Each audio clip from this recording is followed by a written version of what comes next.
Hello friends, super magic રસોઈમાં મિત્રો હું આપનું સ્વાગત કરું છું. આજે હું દાળ તડકાની રેસીપી તમારી સાથે શેર કરું છું. તો તમને ચોક્કસ આ વિડીયો ગમશે. ગમે તો લાઈક કરજો, શેર કરજો અને સબસ્ક્રાઈબ કરવાનું તો ભૂલતા જ નહીં. અને મિત્રો બાજુમાં રહેલું બેલ આઇકનને પણ પ્રેસ કરજો, જેથી કરીને લેટેસ્ટ વિડીયોની માહિતી તમને મળતી રહે. તો હવે એના ઇન્ગ્રેડિયન્ટમાં આપણે તમને બતાવી દઉં. એમાં મેં આ તુવેરની દાળ પોણો કપ લીધી છે, 2 ટેબલ સ્પૂન જેવી ચણાની દાળ છે, 1 ટેબલ સ્પૂન જેવી આપણે મગની મોગર દાળ એટલે કે પીળી દાળ ફોતરા વગરની છે. અને બીજા મસાલામાં આપણે રૂટીન મસાલા છે, મીઠું છે, ગરમ મસાલો છે, કિચન કિંગ મસાલો છે, ટમેટું છે, કાંદા છે, મરચાં છે, આદુ છે, સૂકું લાલ મરચું છે, કસૂરી મેથી છે, મલાઈ છે ઘરના દૂધની, લસણ આ છે આખું, તેલ છે, ઘી છે અને મીઠું છે. તો બનાવવાનું ચાલુ કરીએ. તો મિત્રો પ્રશ્ન ક્યાં આવે છે કે આપણે દાળ તડકા અને દાળ ફ્રાયમાં ઘણા લોકોને કન્ફ્યુઝ થાય છે કે આ બંને વચ્ચે ફેર શું છે, ફરક શું છે. તો મિત્રો આજે હું દાળ તડકા બનાવું છું, એમાં દાળ ફ્રાયની રેસીપી ઓલ ઓવર આવી જશે. એટલે આપણે હવે પહેલાં તો જે આ પોણો કપ જેવી આપણે તુવેર દાળ લીધી છે એને એક બોલમાં નાખી દેશું. અને એમાં આપણે આ 2 ટેબલ સ્પૂન જેવી ચણાની દાળ અને 1 ટેબલ સ્પૂન જેવી મગની છડી દાળ છે એ નાખી દેશું. જો તમારી પાસે મગની છડી દાળ ન હોય ને તો તમે પેલી મસૂર દાળ લઈ શકો છો, અને એકય દાળ ન હોય ને તો તમે ખાલી તુવેરની દાળથી પણ બનાવી શકો છો. હવે આને આપણે આ રીતે મિક્સ કરી અને 2 થી 3 પાણીએ ધોઈ નાખશું. તો આ દાળને આપણે 2 થી 3 પાણીએ ધોઈ લીધી છે. અને હવે આમાં આપણે પાણી નાખી, પાણી પણ કેટલું નાખવું ને એ પણ જો આપણે આંગળી આ રીતે રાખીને તો એક વેઢોથી ઉપર આવે ને એટલું પાણી આપણે પલાળવામાં મૂકી દઈશું. અને હવે આને ઢાંકીને આપણે 15 થી 20 મિનિટ સુધી પલળવા દેશું. તો આપણે દાળ પલાળીને અને 15 થી 20 મિનિટ થઈ ગઈ છે. અને જો આપણી દાળ પણ સરસ પલળી જ ગઈ છે. હવે આ પાણીને આપણે કાઢી નાખશું. દાળનું પાણી આપણે કાઢી લીધું છે. અને હવે આ દાળને આપણે કુકરમાં નાખી દેશું.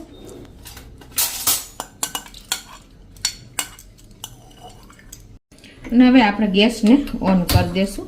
અને આપણા 1 કપ દાળ છે ને તો એમાં આપણે 3 ગણું પાણી લેશું, એટલે કે આ 3 કપ પાણી નાખી દેશું. હવે આમાં આપણે 1 ચમચી મીઠું અને 1/4 ટીસ્પૂન જેવું આપણે હળદર નાખી દેશું. અને આમાં મેં અડધો ઇંચ આદુનો ટુકડો અને 1 અડધું મરચાંને મેં સમારી રાખ્યું છે, એના પીસ એ આમાં નાખી દેશું. અને હવે આને આપણે સરસ મિક્સ કરી અને કુકરનું ઢાંકણ બંધ કરી અને 2 વિસલ આપણે મીડિયમ ફ્લેમ ઉપર અને 1 વિસલ સ્લો ફ્લેમ ઉપર આપણે લઈ લેશું. તો આપણે કુકર જો તૈયાર થઈ ગયું છે, 3 વિસલ થઈ ગઈ છે અને પ્રેશર પણ રિલીઝ થઈ ગયું છે. તો આપણે એને ખોલી લઈએ. અને મિત્રો આપણે દાળ પણ જો ચડી જ ગઈ હોય, એકદમ સરસ ગળી ગઈ છે. તો હવે આપણે વઘાર કરી લેશું. એના માટે આપણે એક જાડા તળિયાવાળું પેન લેશું અને ગેસ ઓન કરી ગેસની ફ્લેમ સ્લો રાખી છે અત્યારે. અને એમાં આપણે 1.5 ટેબલ સ્પૂન જેવું તેલ અને 1 ટેબલ સ્પૂન જેવું આપણે ઘી નાખી દેશું. તમે બટર પણ લઈ શકો છો, પણ ઘીનો ટેસ્ટ આમાં બહુ સરસ લાગે છે. અને હવે ગરમ થવા દેશું. તો આપણું તેલ પણ ગરમ થઈ ગયું છે. તેલ ઘી 1/2 ટીસ્પૂન જેવું આપણે આખું જીરું, 1/4 ટીસ્પૂન જેવી હિંગ નાખીને અને એને આપણે ક્રકલ થવા દેશું. તો જીરું પણ ક્રકલ થઈ ગયું છે. તો આ સ્ટેજે આપણે 1 ચમચી જેવી આદુ અને લસણની મેં પેસ્ટ કરી છે એને આપણે તેલમાં જ નાખી દેશું. અને એને પણ આપણે સરસ કૂક કરી લેશું. 50 દૂર થઈ જાય અને એકદમ સરસ આ પેસ્ટ આપણે કૂક કરી લેવાની છે તેલમાં જ, તો જ એનો સરસ ટેસ્ટ આવશે. તો આપણું જો આદુ અને લસણની પેસ્ટ પણ સરસ કૂક થઈ ગઈ છે. તો હવે આ સ્ટેજે આપણે 1/2 ટીસ્પૂન જેવું કાશ્મીરી લાલ મરચું, ગેસની ફ્લેમ અત્યારે આપણે સ્લો જ રાખી છે,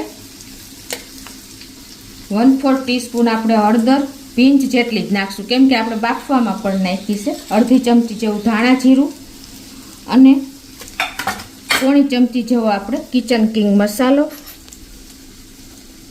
તમારી પાસે કિચન કિંગ મસાલો ન હોય તો તમે સાદો દાળ શાકનો મસાલો પણ વાપરી શકો છો. અને 1/4 ટીસ્પૂન જેવો આપણે ગરમ મસાલો નાખી અને આ મસાલાને આપણે તેલમાં જ આ રીતે સ્લો ફ્લેમ ઉપર કૂક કરી લેશું. અને જો તમારે મસાલો દાજવાની બીક લાગે ને તો એકાદી ચમચી જેવું આપણે પાણી નાખી દેવાનું, એટલે મસાલો દાજે નહીં. પણ આ રીતે તમે તેલમાં મસાલા કરશો ને તો એની એકદમ સરસ ફ્લેવર આવશે અને મસાલા પણ આપણા સરસ કૂક થઈ જશે તેલમાં, જરાય પણ કાચા નહીં લાગે. મિત્રો, આવી નાની નાની ટીપ્સ તમે ધ્યાન રાખશો ને તો તમારી એકદમ સરસ દાલ તડકા બનશે. આ રીતે આપણે એને થોડુંક જો એકદમ સરસ 1-2 મિનિટ આપણે આ રીતે હલાવતા જવાનું અને મસાલા કૂક કરી લેવાના છે. મિત્રો, હોટલ જેવી એકદમ સરળ રીતે આજે હું તમને આ દાલ તડકાની રેસીપી શેર કરું છું. અને હવે આપણે આ સ્ટેજે આમાં ટમેટા જે સમાર્યા છે ને, એક મીડિયમ સાઇઝનું ટમેટું એ નાખી દેશું. પણ એ પહેલાં આપણે કાંદો જે મીડિયમ સાઇઝનો સમાર્યો છે એને કૂક કરી લેશું. આ રીતે કાંદાને પણ આપણે ટ્રાન્સપરન્ટ થાય ને ત્યાં સુધી આ રીતે કૂક કરી લેશું. તો આ રીતે જો આપણે તેલ પણ છૂટું પડી ગયું છે અને મસાલા અને કાંદા બંને કૂક થઈ ગયા છે. મિત્રો, હવે આ સ્ટેજે આપણે જે એક મીડિયમ સાઇઝનું ટમેટું સમાર્યું છે ને એ નાખી દેશું અને એને પણ આપણે સરસ મિક્સ કરી અને સ્લો ફ્લેમ ઉપર જ એને કૂક થવા દેશું. જ્યાં સુધી આપણું ટમેટું એકદમ ગળી ન જાય ને ત્યાં સુધી આપણે કૂક કરશું. પણ ટમેટાના ભાગનું અત્યારે આપણે 1 ટીસ્પૂન જેવું, 1 ટીસ્પૂન નહીં પણ અડધી ટીસ્પૂન જેવું મીઠું નાખી દેશું.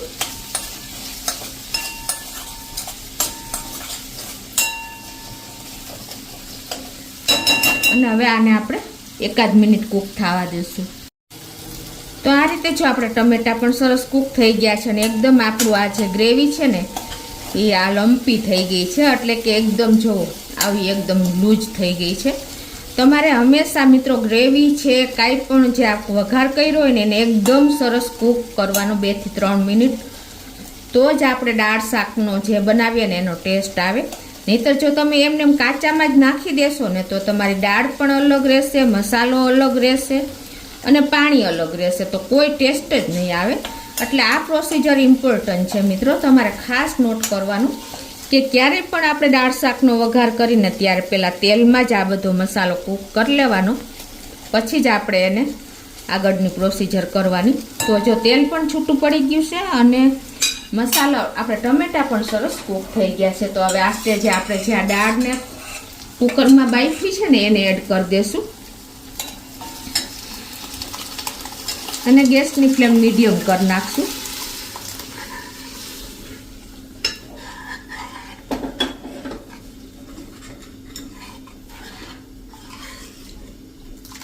અને આપણે હવે આ દાળ તડકા કોની જોડે ખાવું છે ને એ પ્રમાણે આપણે કન્સિસ્ટન્સી તૈયાર કરવાની છે. જો તમારે ભાત જોડે ખાવું હોય તો થોડીક પતલી કરવાની, અને જો તમારે રોટલી જોડે કે રોટલા જોડે ખાવું હોય, પરોઠા જોડે, તો થોડીક થીક રાખવાની છે. તો હવે આ સ્ટેજે મને થોડીક થીક લાગે છે અને તો એક આપણે જે મેં દાળ બાફી હતી ને ત્યારે થોડુંક પાણી કાઢી લીધું હતું, એ પાણીને એડ કરી દઉં છું. આ અંદાજે અડધો કપ જેવું પાણી છે. અને હવે આને આપણે 5-1 મિનિટ આ રીતે જ કૂક થવા દેશું સ્લો ફ્લેમ ઉપર. અને મિત્રો, હવે જો આપણે એકદમ સરસ આ રીતે મીડિયમ ફ્લેમ ઉપર ઉકળશે ને ત્યારે તમારે ટેસ્ટ કરી લેવાનો. બિગનર્સ જે હોય છે એ લોકોને ઘણી વખત ખ્યાલ નથી આવતો કે આ સ્ટેજે જો તમારે મીઠાની જરૂર હોય ને તો એડ કરી દેવાની છે. અને હવે આપણે આ ઉકળે છે ને ત્યાં જ આપણે એકદમ રીચ દાલ તડકા બનાવવા માટે ઘરની 1 ટેબલ સ્પૂન જેવી મલાઈ નાખું છું. એના હિસાબે ટેસ્ટ પણ સરસ આવશે અને રીચ પણ લાગશે. અને 1 ચમચી જેવી આપણે કસૂરી મેથી નાખી દેશું.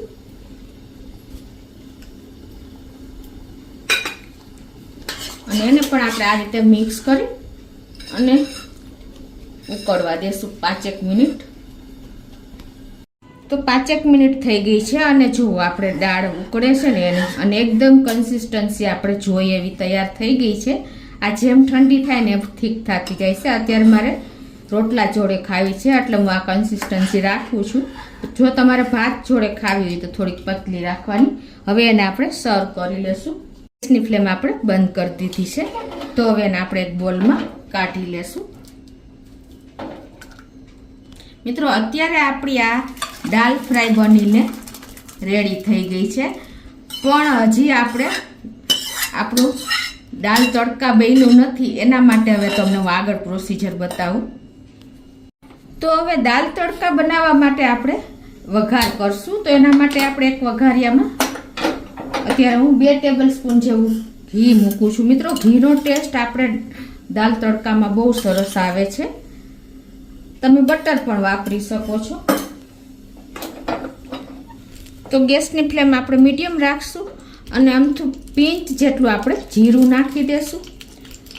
અને આપણે જે એક મરચાની મેં કટકી કરી છે એ નાખી દેશું.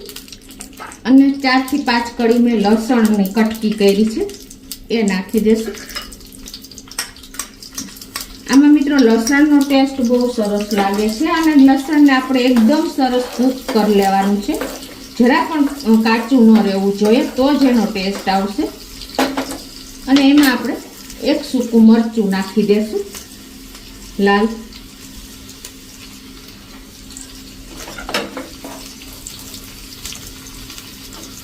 અને આને આપણે એકદમ સરસ સ્લો ફ્લેમ ઉપર સાંતળી લેશું આ બધો મસાલો. અને એમાં આપણે અડધી ટીસ્પૂન જેવી કસૂરી મેથી વઘારમાં જ નાખી દેશું. જો મિત્રો આપણો તડકા એકદમ સરસ થઈ ગયો છે તૈયાર. તો હવે આપણે ગેસની ફ્લેમ બંધ કરી દેશું.